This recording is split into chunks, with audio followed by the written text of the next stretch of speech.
تیسری اچھی بات یہ تھی کہ اس ڈائلاگ کے پروسیس میں دیر نہیں ہوگی. ان کی کوشش ہے اور ہم اس کو بھی بالکل سراہتے ہیں کہ فوری طور پہ ایک دن کے بعد انہوں نے جب ہمیں انفارم کیا، انہوں نے فیصلہ کیا تھا، اس کے بعد یہ چلے گئے کمیٹی، طالبان کمیٹی چلی گئی نارتھ وزیرستان، اور آئندہ سٹیپس جو ہیں ان میں دیر نہیں لگے گی. یہ ہمیں امید ہے، یہ ان کا پلان ہے، اور یہی طریقہ ہے کہ اس چیز کو اگر ہم نے اختتام پہ پہنچانا ہے تو اس کے اندر پیش رفت ہونی چاہیے. اچھا اور یہ نہیں ہونا چاہیے ترین صاحب، یہ بھی جی بتائیے گا کہ کل کی میٹنگ میں میڈیا سے بات کرتے ہوئے عمران خان صاحب نے ذکر کیا ایک پاورفل وار لابی کا. انہوں نے کہا ہے کہ مضبوط وار لابی ہے اور حکومت شدید دباؤ میں ہے، اور انہوں نے حکومت کو سراہا ہے کہ وہ اس دباؤ کا سامنا بھی کر رہے ہیں. تو اس سلسلے میں اس دباؤ کو جس کا ذکر جناب عمران خان نے کیا، جنگ کے لیے دباؤ اور آپریشنز کے لیے دباؤ، اس کے لیے آپ اور اب مسلم لیگ نون کی قیادت کم از کم ایک دوسرے کے ساتھ کھڑے ہوں گے اور اس پاورفل لابی کو چیلنج کریں گے یا اس کے دباؤ کا مقابلہ کریں گے؟ دیکھیں، یہ جو وار لابی ہے نا، ایک تو پاکستان میں ایک بہت چھوٹی سی ایلیٹ ہے، اور عمران خان صاحب نے یہ اپنے ان میڈیا ڈائلاگ میں یہ بات بھی کہی تھی کہ چند لوگ ہیں مگر وہ ڈومینیٹ کر جاتے ہیں کئی میڈیا کی تھرو، اور ان کی بات جو ہے وہ جو بات کرتے ہیں نا وار کی، وہ لگتا ہے ایسے ہے کہ وہ پاکستانی عوام سے مخاطب نہیں ہے، مگر وہ پاکستان کے باہر جو ویسٹرن نیشنز ہیں ان سے مخاطب زیادہ رہتے ہیں. شاید ان کو اسی میں تقویت ملتی ہے. اور اس کے علاوہ وہ وار لابی اپنے ایکٹ کرتی ہے جو کہ اس بات کو پرماننٹ کرنا چاہتی ہے، مستقل بنانا چاہتی ہے کہ پاکستانی افواج کا 1.5 لاکھ نمبر کے فوجی ہمارے ویسٹرن بارڈر پہ پھنسے رہیں. تو یہ تمام چیزیں ایک دوسرے کے ساتھ ساتھ چل رہی ہیں، مگر مجھے خوشی یہ ہے کہ یہ ایک بالکل مائنورٹی ہے. ترین صاحب، یہ میں آپ سے پوچھنا چاہ رہا ہوں کہ کیا یہ جو ایک فضا کل ہم نے دیکھی ہے اور سارے پاکستانی خوش ہوئے کہ اب دوسرے معاملات میں جو قومی ترجیحات کے بہت دوسرے اہم معاملات ہیں، معیشت سے لے کے دوسرے معاملات، تو اس طرح کی فضا، اس طرح کی گفتگو اور ایک طرح کا ایک صلاح مشورہ یہ دوسرے معاملات میں بھی ہم دیکھ سکتے ہیں آگے چل کے ان بڑی قومی جماعتوں میں، آپ میں اور مسلم لیگ نون میں اور دوسری سیاسی جماعتوں میں؟ دیکھیں، ہمارا اپنا ایک آئیڈیالوجی ہے، ہمارا ایک اپنا موقف ہے، ہمارا ایک ملک کے بارے میں خاص، اس کے چلانے کے بارے میں خاص خیال ہے کہ اس طرح ہونا چاہیے. مگر اس کے علاوہ آپ اگر ملک کے اسٹریٹجک لیول کے جو ایشوز ہیں، چاہے وہ اکنامک اسٹریٹجک ایشوز ہیں یا وہ فارن پالیسی اسٹریٹجک ایشوز ہیں، اس کے اوپر اگر پاکستان کی پولیٹیکل پارٹیز ایک فرنٹ پہ آ جائیں گی تو وہ پاکستانی عوام کے لیے ایک بہتری ہوگی، ایک بہتر چیز ہوگی. تو اس کے ساتھ ہم بالکل اس معاملے کو اگر ہم ہیلپ کر سکیں گے ایک ملک اور قوم کی خاطر، اور ایسے ایشوز کے اوپر جس میں ہماری آئیڈیالوجی، جو ہمارا موقف ہے وہ صحیح رہے گا، اور اس موقف میں ہم کوئی اپنی تبدیلی نہیں کریں گے، اور اگر ہم نزدیک آ سکتے ہیں اور ملک کے لیے بہتری ہو سکتی ہے تو بالکل سارا آنکھوں پہ. بہت بہت شکریہ جناب جہانگیر ترین، اور اگر جیسا ہو جائے گا تو یہ بھی بہت اچھی خبر ہوگی. کمرشل بریک اور اس کے بعد ذکر کرتے ہیں. سندھ میں تھرپارکر کے معاملے میں پاکستان پیپلز پارٹی ایک دو راہے پر ہے. اپنے وزیر اعلیٰ سید قائم علی شاہ پر اعتماد برقرار رکھیں اور ان کی کارکردگی پر اپنے اعتماد کا اظہار کریں، یا سوچیں اور قیادت کی تبدیلی لائیں. 6 سالہ کارکردگی کا بغور جائزہ لیں. اس کے بارے میں بات کرتے ہیں کمرشل بریک کے بعد.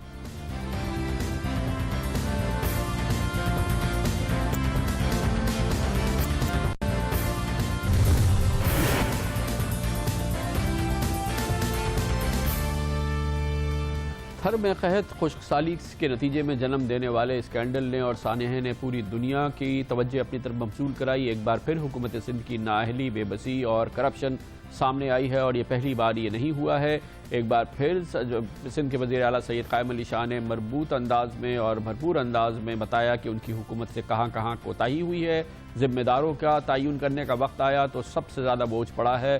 پاکستان پیپلز پارٹی پارلیمنٹیرین کے سربراہ مخدوم امین فہیم کے 2 صاحبزادوں پر، جو کہ دونوں حکومت سندھ سے منسلک ہیں. ایک وزیر کی حیثیت سے، وزیر بحالی کی حیثیت سے، اور ان کے دوسرے صاحبزادے مخدوم عقیل الزماں تھرپارکر کے ڈپٹی کمشنر تھے. سندھ کے وزیر اعلیٰ سید قائم علی شاہ نے ان دونوں شخصیات کو فوری طور پر ان کے عہدوں سے ہٹانے کا فیصلہ کیا. مخدوم جمیل الزماں سے وزارت ریلیف کا قلمدان لے لیا گیا اور اس کا اعلان کیا گیا اور کہا گیا کہ ان کی جگہ مشیر ریلیف ہو جائیں گے تاج حیدر، اور ڈپٹی کمشنر مخدوم عقیل الزماں کو معطل کر دیا گیا اور انہیں دوسرے محکمے میں بھیجنے کا فیصلہ کیا گیا۔ لیکن کیا کریں، پاکستان پیپلز پارٹی کے اندرونی مسائل اور اندرونی صورتحال، یہ دونوں فیصلے تو ہوئے ہیں، اس کا باشگاف اعلان بھی ہوا ہے، لیکن اس سلسلے میں ابھی تک نوٹیفیکیشن جاری نہیں ہوا ہے، اور اطلاعات کے مطابق پاکستان پیپلز پارٹی کے اندر ہی ایک چھوٹا سا ارتعاش ہے جس نے جنم لیا ہے۔ اس کی وجہ سے اس وقت توجہ ہٹ رہی ہے۔ پچھلے 6 سال کے دوران پاکستان پیپلز پارٹی کی حکومت کی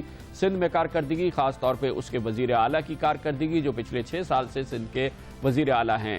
سید قائم علی شاہ بارہا اپنی ناکامیوں کا اعتراف کرتے رہے ہیں۔ اب سے چند ہفتے قبل انہوں نے اپنے ہی ضلع، اپنے گھر خیرپور کے حوالے سے کہا تھا کہ یہاں پر سب سے زیادہ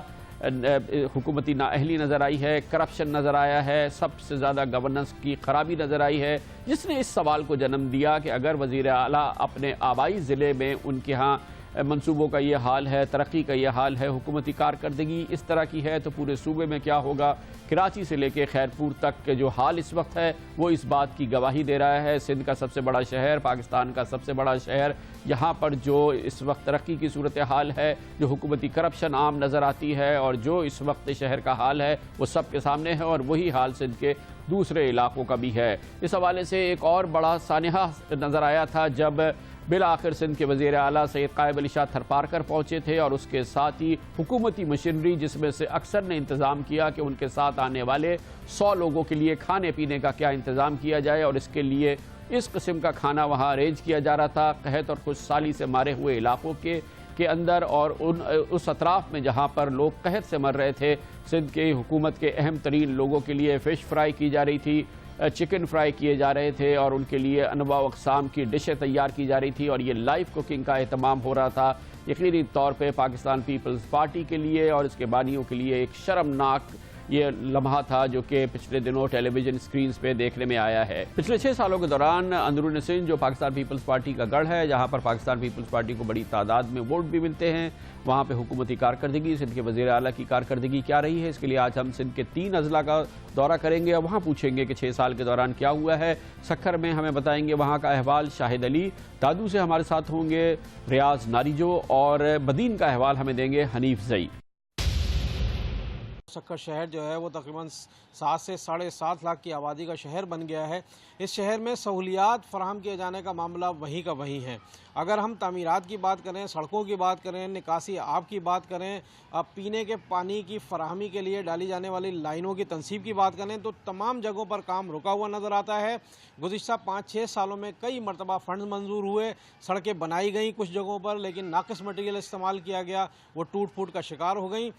ٹف ٹائلیں لگائے جانے کا کام شروع کیا گیا، شہر کے مختلف علاقوں میں جو ہے ٹف ٹائلیں لگائی گئیں، لیکن ٹھیکیدار جو ہیں وہ آدھا کام چھوڑ کر فرار ہو گئے۔ اب آدھی جگہوں پر ٹف ٹائلیں لگی ہوئی ہیں، باقی جگہوں پر گڑھے کھدے پڑے ہیں، کئی جگہ پر بڑی بڑی نالیاں کھدی پڑی ہیں اور لوگوں کو شدید پریشانی کا سامنا ہے۔ اس کے علاوہ اگر ہم دیکھیں کہ پینے کے پانی کی سپلائی جو ہے وہ بھی کئی جگہوں پر متاثر ہو رہی ہے۔ پینے کا صاف پانی جو ہے وہ سکھر کے شہریوں کو نہیں ملتا۔ اب جب شہریوں کو پینے کا صاف پانی نہیں ملتا تو دیہی علاقوں میں لوگوں کو پینے کا صاف پانی کہاں سے مل سکے گا؟ فلٹر پلانٹ کا مسئلہ آج تک جو ہے سندھ کے تیسرے بڑے شہر کا حل نہیں ہو سکا ہے، اور پینے کے پانی کی فراہمی میں بھی مسلسل جو ہے وہ تعطل رہتا ہے۔ موسم گرما ہو، موسم سرما ہو، اکثر و بیشتر پینے کے پانی کی جو ہے وہ سپلائی متاثر رہتی ہے۔ بنیادی طور پر ڈسڈادو 2 انتہائی پسماندہ علاقوں جس میں کاچو کا بیلٹ اور کچو کا بیلٹ ہے اس پر یہ مشتمل ہے۔ اس کے ساتھ کچھ پہاڑی بیلٹ بھی ہے۔ 2010 کے سیلاب اور 2011 کی طوفانی بارشوں میں بنیادی طور پر سندھ کی جو 2 انتہائی پسماندہ تحصیلیں ہیں، خیرپور حسن شاہ اور تحصیل جوئی، اس کا 60 سے 80% علاقہ متاثر ہوا تھا، جس میں سینکڑوں دیہات تباہ ہوئے تھے، سینکڑوں اسکول کی بلڈنگیں تباہ ہوئی تھی، سینکڑوں رابطہ سڑکیں ٹوٹ پھوٹ کا شکار ہوئی تھی۔ مجموعی طور پر ہم کہیں کہ 35 سے 40% کچھ ریکوری ہوئی ہے، لیکن اب بھی 60% کام ان تباہ حال علاقوں میں ہونا ہے۔ سب سے اہم بات میں آپ سے یہ بھی شیئر کرتا چلوں کہ جو کچھ اسکول تباہ ہوئے تھے سیلاب کی وجہ سے ان کو ریکور تو کر دیا گیا ہے، کچھ ہونے بھی ہیں، لیکن افسوس کا عمل یہ ہے کہ کل بھی وہ اسکول ٹیچرز کے عملے سے خالی تھے، کل بھی وہاں بچے نہیں پڑھ پاتے تھے۔ آج بھی وہ سیلاب کے بعد بحال تو ہو گئے ہیں، لیکن آج بھی وہاں پر نہ ٹیچر آتے ہیں، نہ ہی کوئی اسکول کا عملہ آتا ہے، تو نہ ہی بچے آتے ہیں۔ تو بنیادی طور پر لاکھوں روپے خرچ تو کیے جاتے ہیں، لیکن ان ڈیولپمنٹ اسکیموں کا کسی کو فائدہ تو ہو، عوام کو فائدہ ہو، کسی علاقے کو فائدہ ہو، تو یہ اہم بات ہے۔ ضلع بدین ماضی کے انتخابی نتائج کے حوالے سے پیپلز پارٹی کا مضبوط کر رہا ہے، اور اگر یہاں پر گزشتہ 6 سالوں کی بات کی جائے تو یقیناً گیس اور بجلی کے شعبوں میں یہاں قابل قدر کام دکھائی دیتے ہیں۔ صحت کے شعبے میں یہاں پہ ایک اسپتال یقیناً جدید تعمیر کیا گیا جو اب تک بہرحال اس کا افتتاح نہ ہو سکا ہے، لیکن اگر مجموعی طور پر ہم کارکردگی کا جائزہ لیں تو محکمہ بلدیات ہے، محکمہ ایریگیشن ہے، محکمہ ہائی ویز اور اس کے علاوہ جتنے بھی ڈپارٹمنٹس ہیں وہاں مکمل طور پر بدعنوانی کا راج دکھائی دیا ہے۔ گزشتہ 6 سالوں کے دوران عام شکایت پائی جاتی رہی ہیں۔ بلدیات کی بات کی جائے تو ہر ٹاؤن کمیٹی میں جو ماہانہ قسط اس کی تھی وہ 1.5 سے 2.25 کروڑ روپیہ تھی، لیکن ان 6 سالوں میں یہ پیسے کہاں گئے کسی کو کوئی پتہ نہیں ہے۔ 5 ٹاؤن کمیٹیاں ہیں ضلع بدین کی۔ ہائی ویز کی بات کی جائے تو سوائے 2 جو روڈز ہیں ضلع بدین کے، جو بدین حیدرآباد اور کراچی بدین روڈ کو چھوڑ کر جو اندرون ضلع رابطہ سڑکیں وہ مکمل طور پر ٹوٹ پھوٹ کر ان کا وجود مٹ چکا ہے۔ جہاں تک شہری علاقوں کی بات کی جائے تو شہر جو چند سال قبل تک جو ہے وہ شہر کہلاتے ہیں، اب وہ کھنڈر، ان کے راستے اور جو صورتحال ہے تعمیر و ترقی کی وہ بالکل کھنڈرات میں تبدیل ہو چکی ہے۔ اس کے علاوہ اگر LBD کی بات کی جائے جو بدین کی تباہی کا بڑا سبب ہے تو وہاں بھی 2 ارب روپے کی لاگت سے جو ہے پشتوں کی مضبوطی کا گزشتہ دور میں کام کیا گیا تھا، لیکن اس کے بعد میں بھی عام شکایت پائی جاتی رہی ہے کہ وہ کام جو ہے زیادہ تر ہوا نہیں، اور ہوا ہے تو برائے نام ہی ہوا ہے۔ مجموعی طور پر اگر 6 سالوں کی کارکردگی کا ذکر کیا جائے تو یقیناً عام رائے اس کے بارے میں انتہائی افسوسناک ہی دکھائی دیتی ہے۔ بہت اہم موقع ہے پاکستان پیپلز پارٹی کے قائدین کے لیے کہ وہ دل پہ ہاتھ رکھ کے باقاعدہ سوچیں کیا واقعی پاکستان پیپلز پارٹی کی پچھلے 6 سال کے دوران اندرون سندھ یا سندھ کے دوسرے حصوں میں، کراچی میں، دوسری جگہوں پہ وہی کارکردگی رہی ہے جو ان کو توقع تھی، اور یہ کیا بہترین کارکردگی ہے، اور کیا واقعی سندھ کے وزیر اعلیٰ سید قائم علی شاہ مستعدی سے سندھ میں منصوبوں کو پورا کر رہے ہیں اور سندھ میں عوام کی قسمت کو اور ان کی زندگیوں کو خوشگوار انداز میں پلٹنے کی کوشش کر رہے ہیں۔ یہ لمحہ فکریہ ہے اور سوچنا بہت ضروری ہے۔ لیتے ہیں کمرشل بریک اور اس کے بعد ذکر کریں گے سندھ کے سب سے بڑے شہر کراچی کے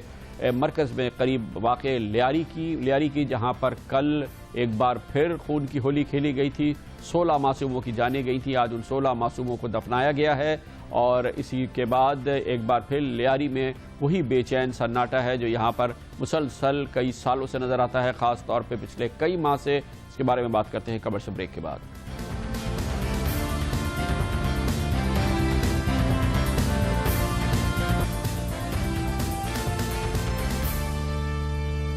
ویلکم بیک۔ کراچی کے قدیم علاقے لیاری میں کہ بہت سارے علاقوں میں آج سب سے اہم مصروفیت تدفین تھی ان معصوموں کی جو کل اس خون کی ہولی میں اپنی جانوں سے ہاتھ دھو بیٹھے، جو لیاری کے مختلف علاقوں میں کھیلی گئی، جس میں بم بھی برسائے گئے، گولیاں بھی چلائی گئی اور اندھا دھند معصوموں کو نشانہ بنایا گیا، جس میں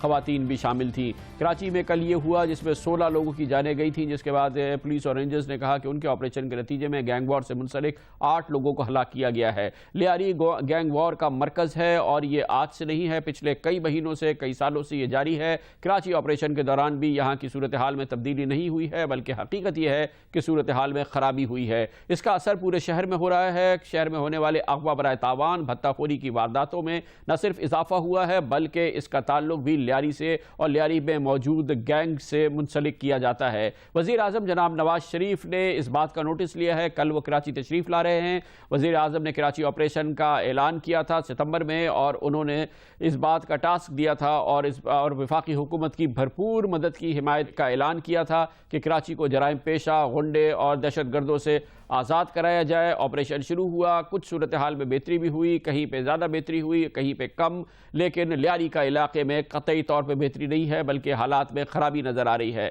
وزیر اعظم جناب نواز شریف کل یہاں آئیں گے اور ایک بار پھر سندھ کے وزیر اعلیٰ سید قائم علی شاہ اور سندھ کے حکام سے اس سلسلے میں بریفنگ لیں گے۔ آج ویسے سید قائم علی شاہ نے جیسے ان واقعات کے بعد ہوتا ہے ایک بریفنگ بھی لی، امن و امان کی صورتحال کا جائزہ بھی لیا، لیاری کے حوالے سے پولیس اور رینجرز کو حکم بھی دیا کہ فوری کارروائی کی جائے اور قاتلوں کو گرفتار کیا جائے۔ شاید یہ کئی درجن بار اس قسم کی میٹنگز بھی ہو چکی ہیں اور اس قسم کے احکامات اب ایک معمول کا عمل ہے جو سندھ کے وزیر اعلیٰ جناب قائم علی شاہ انجام دیتے ہیں۔ آج کی تازہ ترین صورتحال پوچھیں گے، اس کے لیے ہمیں جوائن کیا ہے ہمارے سینئر کورسپونڈنٹ افضل ندیم ڈوگر نے۔ بہت بہت شکریہ افضل ندیم ڈوگر صاحب۔ مجموعی طور پر لیاری میں آج کیا کیا ہوتا رہا؟ آج بم نہیں برسے، گولیاں نہیں چلی، آج کیا ہوتا رہا؟